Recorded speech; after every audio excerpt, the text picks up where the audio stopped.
My name is Preacher. I'm 80 years old, and I want to begin with something that might surprise you, given how this title sounds. Letting the universe take over is not a passive act. It is not a resignation. It is not the spiritual equivalent of sitting back and hoping that something cosmic will manage the parts of your life that you are tired of managing. And if that is how you have understood this phrase, or if that is what certain teachings have led you to practice, then I want to offer you something more honest, something that honors what the Buddhist wisdom tradition actually points toward when it speaks of releasing control. Because what it points toward is not the abdication of responsibility. It is something much more demanding and much more liberating than that. It is the release of a very specific kind of control, the control that the frightened mind applies to life, not because that control is working, but because the alternative, genuinely releasing into what is actually happening, feels too vulnerable to consider. Stay with me, because the distinction I want to make today is one that I believe makes the difference between a spiritual teaching that genuinely transforms a life and a spiritual teaching that becomes a comfortable justification for not engaging honestly with what is actually required. I was born in northern Thailand and entered the monastery as a young man, carrying the same misunderstanding that I suspect many people carry about what it means to let go. I thought letting go meant not caring about outcomes. I thought it meant not making plans. I thought it meant a kind of holy indifference to the practical dimensions of life that the truly advanced spiritual person had achieved and that I was working toward. And for years I practiced a version of that, a performance of non-attachment that was, on examination, not non-attachment at all. It was avoidance dressed in spiritual clothing. It was the use of the language of surrender to avoid the honest engagement with my own life that genuine growth would have required. The life change that happens when you genuinely let the universe take over, in the Buddhist sense, begins not with releasing control of your circumstances. It begins with releasing control of your resistance to your circumstances, and that is a completely different thing. The first thing that changes when you let go genuinely is the quality of your relationship with what is actually here. Most people spend an enormous amount of energy in a constant low-level war with reality, with how things are instead of how they want them to be, with the people who are not behaving the way they should, with the circumstances that have not cooperated with their plans, with the aspects of themselves that have not changed in the ways they hoped. That war is exhausting.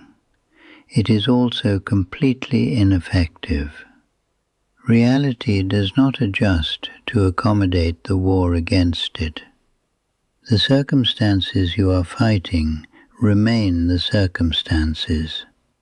The people you want to be different remain who they are. The aspects of yourself you are at war with remain present, often with the particular intensity of things that are being resisted. When you genuinely let the universe take over, which is to say, when you genuinely stop resisting what is actually here, something happens that is not passive at all. You become available.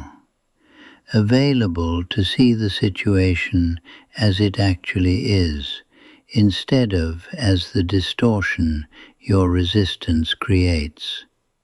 Available to respond to what is actually here, instead of to the version of it that your fighting against it has produced. Available to find the genuine opportunity or the genuine path that the resistance was blocking from view. That availability is not resignation. It is precision. It is the clearing of a specific kind of noise that was preventing genuine navigation. The second thing that changes is the quality of your action. This is the part that most people miss when they hear teachings about surrender and letting go. They hear it as a teaching about not acting. But the Buddhist teaching on this is almost exactly the opposite. When the frightened, controlling mind releases its grip, when the frantic management of outcomes gives way to genuine presence to what is actually happening, the action that becomes possible is qualitatively different from what was possible before. It is cleaner, more direct, more genuinely responsive to the actual situation, rather than to the imagined catastrophe that the anxious mind was managing against. Less scattered across the many defensive moves that fear requires, and more concentrated in what actually needs to happen. The people I have observed across decades who seemed to move through life with the quality of someone who had genuinely let the universe take over were not people who did nothing.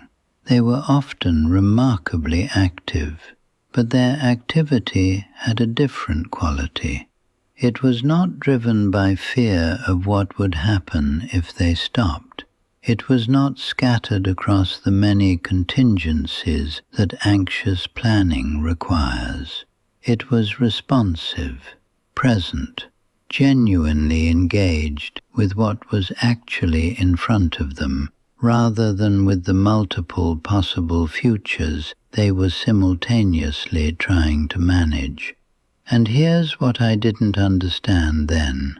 The control that the anxious mind applies to life is not actually controlling anything.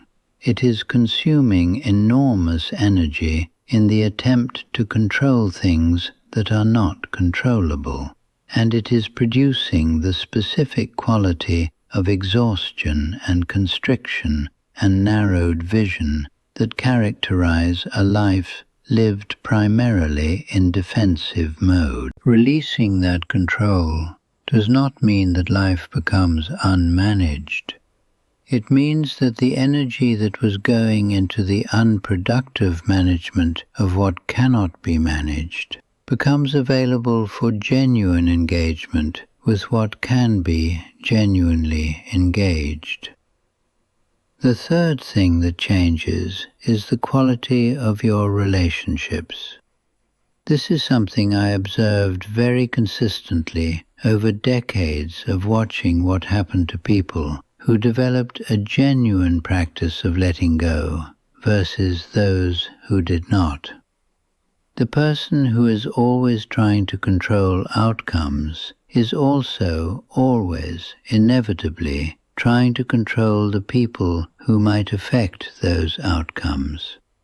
Not always obviously, often very subtly, through the particular quality of anxiety that makes every interaction slightly about whether the other person will do what you need them to do, whether they will see you as you want to be seen, whether the relationship will produce the outcome you are hoping for. When that quality of control releases, the relationship changes completely. You become available to the person who is actually there, instead of to the version of them that you need them to be for your outcome to work out.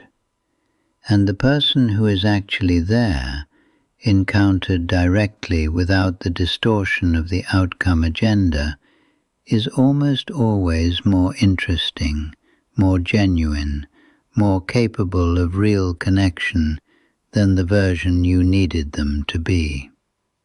The fourth thing that changes, and this is the one that I think the Buddhist wisdom tradition points toward most directly, is the quality of your inner life.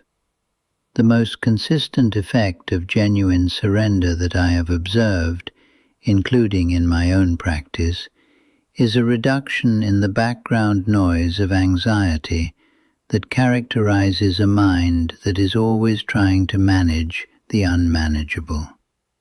That noise is so familiar to most people that they do not notice it until it begins to quiet. It is the constant low-level humming of what if and how to prevent and what will happen and how to make sure.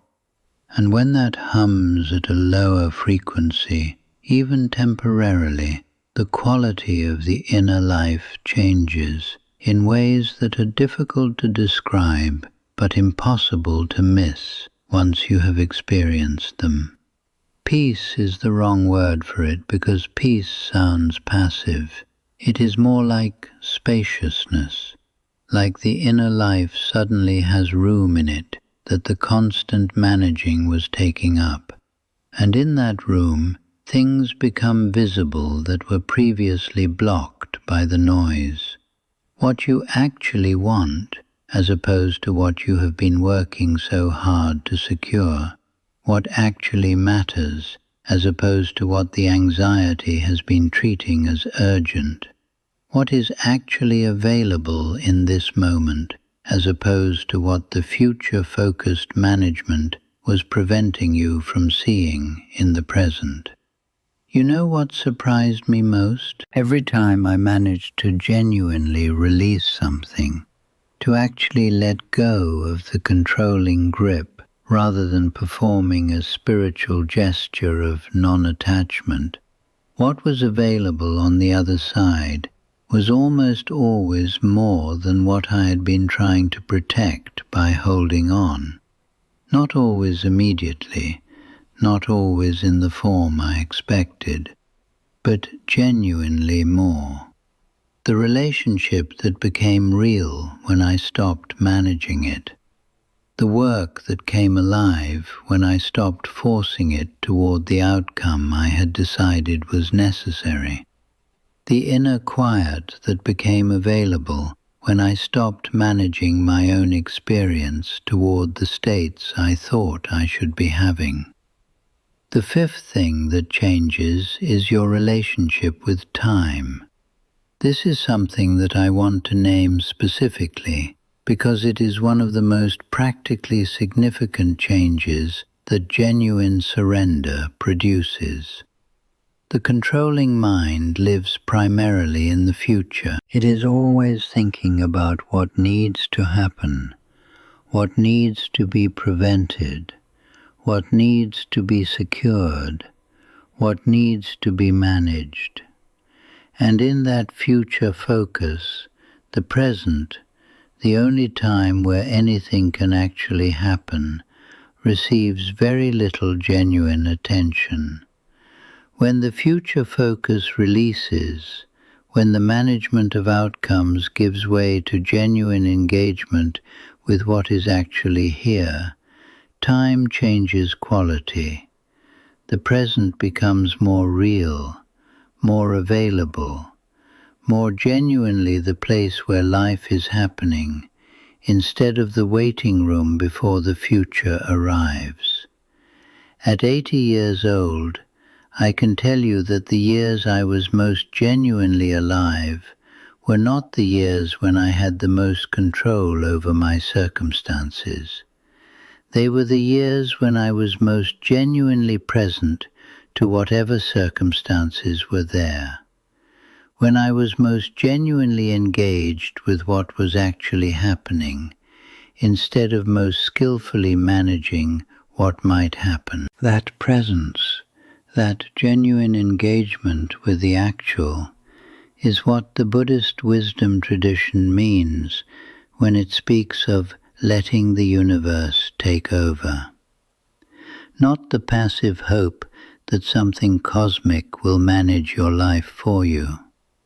The active, demanding, profoundly liberating practice of releasing the resistance that is preventing you from being fully present to the life that is actually yours to live.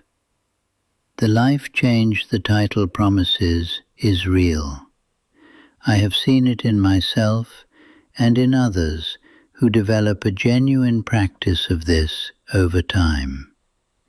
But it is not the change that the passive interpretation of letting go would produce.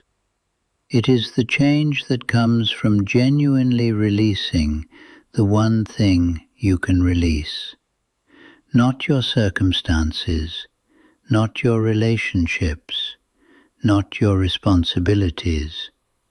The resistance to what is actually here, the war with what is, the constant low-level fight against the reality that is already present and that all your managing has not managed to change.